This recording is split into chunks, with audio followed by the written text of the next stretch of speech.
Hello और इस तफसीली जायजे में खुशामदेब। आज हम बात करने वाले हैं जिन जंगल्स की, उन पुरअसरार वादियों के बारे में। ये सिर्फ एक मामूली किस्सा नहीं है, ये इंसानी फितरत और रूहानियत का एक ऐसा सबक है ना, जो वाकई सोचने पर मजबूर कर देता है।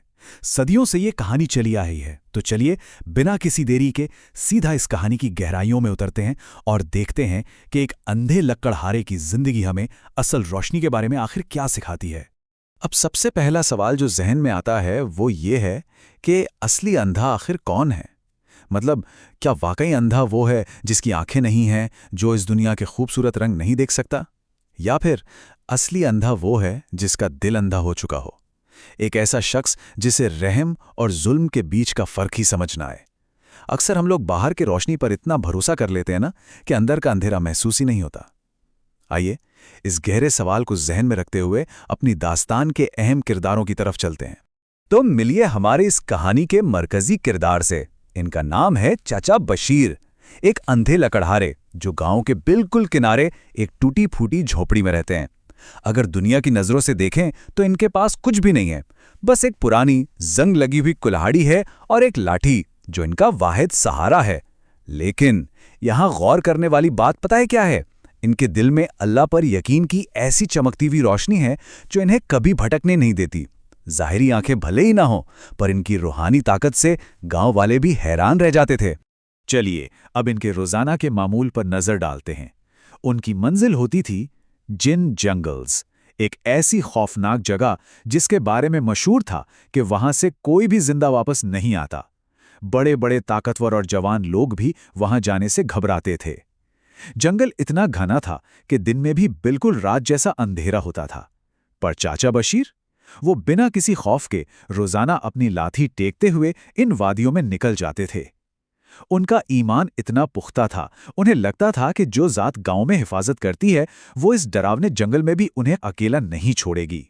अब यहां ये कहानी दो बिल्कुल अलग अलग किरदारों को आमने सामने ला खड़ा करती है। एक तरफ तो अपने चाचा बशीर हैं, आंखें नहीं हैं, पुरानी कुल्हाड़ी है, माली हालत इंतहाई कमज़ोर है, पर दिल में ठहराव और मुकम्मल ईमान है। और दूसरी तरफ है मालिक सिद्दीक। ये भाई साहब गांव के सबसे अमीर, सेठ और इंतहाई मगरूर शख्स हैं। इनके पास आंखें भी हैं, दौलत के ढेर हैं, पर इनका दिल लालच और गरूर से लबालब भरा हुआ है। ये दोनों उस शुरुआती सवाल की परफेक्ट मिसाल हैं। एक के पास बसीरत है यानी इनर विजन, तो दूसरे के पास सिर्फ बसारत यानी फिजिकल साइट। और मलिक सिद्दीक का यही गुरूर ना उसकी बातों से साफ झलकता था। एक दिन की बात है, उसने रास्ते में बशीर चचा को रोका और बड़ी ही तेजी और तंज भरे अंदाज में बोला, चचा तुम तो खुद चल नहीं सकते, इस खौफनाक जंगल में क्या लेने जाते हो? कहीं कोई जिन तुम्हें मिट्टी में ना मिला दे। ये चुपते हुए अल्फाज उस ताजिर के अंधेपन को बिल्कुल वाज़ेह करते हैं। वो दौलत के नशे में इतना अंधा था कि उसे गरीब लकड़हारे की हिम्मत और अल्लाह पर उसका यकीन बिल्कुल दिखाई नहीं दे रहा था। लेकिन अब जरा चचा बशीर का जवाब सुनिए। उन्होंने उसकी बात का बिल्कुल बुरा नहीं माना। कोई गुस्सा नहीं, कोई नाराजगी नहीं, बल्कि मुस्कुराते हुए बहुत ही नर्म लेकिन मजबूत लहजे में कहा, बेटा जिसने आंखें छीनी हैं वही रास्ता दिखाने वाला भी है। बड़ी गहराई है इन अल्फाज में। यह जाहिर करता है कि उन्हें सच में इस दुनिया के किसी सहारे की जरूरत थी ही नहीं। उनका तवक्कुल इतना पुख्ता था कि किसी मगरूर शख्स के ताने उनके ईमान को थोड़ा सा भी डगमगा नहीं सकते थे। फिर एक दोपहर कहानी में एक बड़ा ही खौफनाक मोड़ आता है। हुआ कुछ यूं कि बशीर चचा जंगल की इंतहाई गहराइयों में सूखी लकड़ियां तलाश कर रहे थे। एकदम सन्नाटा था और तभी अचानक किसी के कराहने की, दर्द में तड़पने की आवाज आई। आम हालात में, खासकर ऐसे बदनाम जिन्नों जंगलों में, कोई भी इंसान डरकर वहां से भाग जाता, लेकिन चचा बशीर ने ऐसा नहीं किया। वो पूरी हिम्मत के साथ अपनी लाठी के सहारे उस डरावनी आवाज की तरफ आगे बढ़ते गए। उन्हें इस बात की परवाह ही नहीं थी कि आगे क्या खतरा छुपा हो सकता है। और ये वाकया बेहतरीन मिसाल है उनके अजीम किरदार की। आवाज के बिल्कुल पास पहुंचकर जब उन्होंने हाथों से टटोला तो महसूस किया कि एक छोटा सा परिंदा कांटों भरी झाड़ी में बुरी तरह फंसा हुआ है और उसकी टांग में एक लंबा जहरीला कांटा चुभा है। उन्होंने एक लम्हा भी नहीं सोचा कि जहर उन्हें नुकसान पहुंचा सकता है। अपने कांपते हाथों से वो कांटा निकाला और अपने पास बचे हुए थोड़े से पानी से उस परिंदे के जख्म धोए ताकि उस बेजुबान को थोड़ा सुकून मिल सके। लेकिन ठहरिए, यहां इस कहानी का सबसे बड़ा राज छुपा था।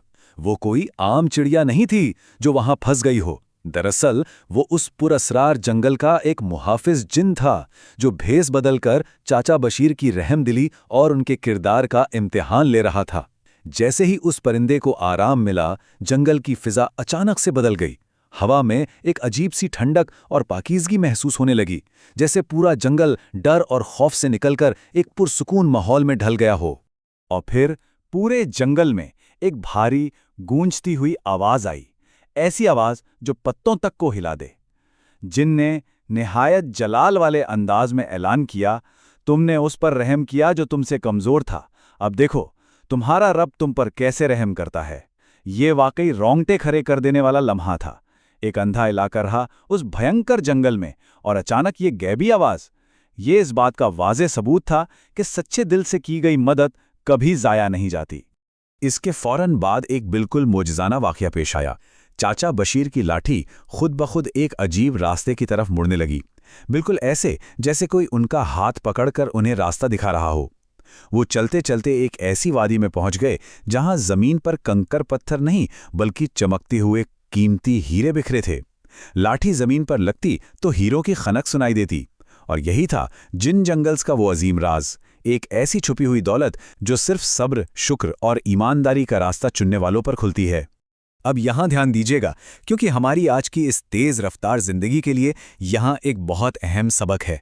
जमीन पर इतने हीरे जवाहरात महसूस करके कोई भी आम इंसान होश खो बैठता, लालच में आकर जितना हो सके जमा करने लगता। लेकिन चाचा बशीर ने कमाल के ज़ब्त और सेल्फ कंट्रोल का मुजाहरा किया। उन्होंने सिर्फ उतना ही उठाया जितनी उनकी बुनियादी ज़रूरत थी। और सबसे बड़ी बात पता है क्या है? गांव आकर उन्होंने वो दौलत खुद पर उड़ाने के बजाय सीधा गरीबों और यतीमों में बांट दी। चलिए एक बार फिर उस कॉन्ट्रास्ट पर वापस आते हैं जो शुरुआत में दिखा था। जब मालिक सिद्दीक ने इस अंधे गरीब लकड़हारे को इतनी अजीम दौलत बांटते देखा, तो वो तो सदमे और शदीद हैरत में डूब गया। उसका दिमाग ये प्रोसेस ही नहीं कर पा रहा था कि जिसके पास पहनने को ठीक से जूते नहीं थे, वो अचानक इतना अमीर और सखी कैसे हो गया। जबकि दूसरी तरफ चचा बशीर बिल्कुल पुरसुकून थे, अपने रब पर मुकम्मल तवक्कुल किए हुए, हर लालच से आज़ाद। हैरत से भरा हुआ सिद्दीक दौड़ता हुआ आया और पूछने लगा कि ये सब दौलत आखिर कहाँ से आई। तो चचा बशीर का जवाब पूरी कहानी का निचोड़ था। उन्होंने निहायत इत्मीनान से कहा, ये दुनिया का सबसे बड़ा सच है कि अल्लाह उनका हाथ पकड़ता है जो उस पर तवक्कुल करते हैं। मतलब नामुमकिन हालात में भी मुकम्मल भरोसा। उन्होंने उस मगरूर ताजिर को ये समझा दिया कि दुनिया की किसी भी दौलत से कहीं ज़्यादा बड़ी ताकत यकीन की ताकत होती है।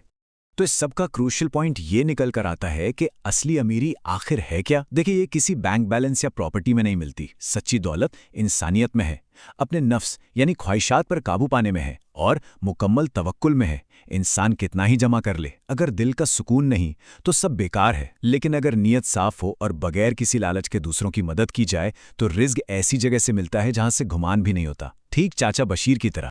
और अब आखिर में इस अहम सवाल पर थोड़ा गौर जरूर करना चाहिए। अगर दिल की आंख बंद हो तो बाहर की रोशनी किस काम की? हम सबको रुककर अपने रूहानी नजरिए और दिल की हालत को जांचने की जरूरत है। क्या सिर्फ दुनिया की चमक-दमक और मादियात ही सब कुछ है, या दिल की आंख से इंसानियत का फर्ज पहचानना ज्यादा जरूरी है? इस सबक आमोज दास्तान को हमेशा याद रखना चाहिए, ताकि हम अपने छोटे छोटे आमाल से दूसरों के लिए आसानियां पैदा कर सकें। इसी में असल कामयाबी है। आइए इस सोच के साथ आज के इस जायजे को यहीं ख़त्म करते हैं। अलविदा।